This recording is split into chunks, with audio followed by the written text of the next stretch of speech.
As the disturbing images of the Russian invasion on Ukraine come in, a different type of battle is being fought over the internet in the form of cyber warfare. I think what we're looking at right now is just how cyber is kind of being complementing all of the chaos that's ensuing, right? It's kind of like how people may talk about misinformation. Well, that's another aspect of the chaos they're trying to cause.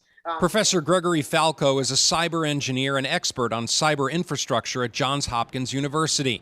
Falco tells us the U.S. overall is prepared for cyber attacks, but sometimes businesses and governments can get caught with their guards down, as we saw a few years ago in Baltimore City and again within the Baltimore County school system. I believe that the U.S. is in really good hands right now. Right? The U.S.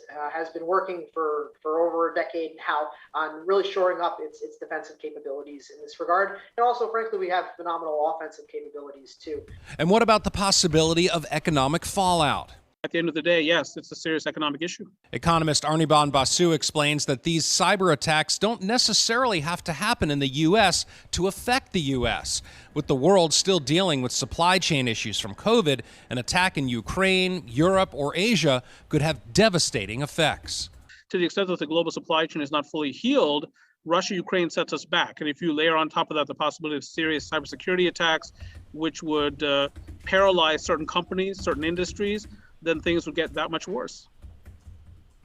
Now, as far as the federal government is concerned, cybersecurity experts feel that they have all the bases covered, that all their major systems are safe. It's local governments and businesses that really need to make sure that they're prepared. We're live in the newsroom tonight. I'm Lowell Melser, WBAL TV 11 News.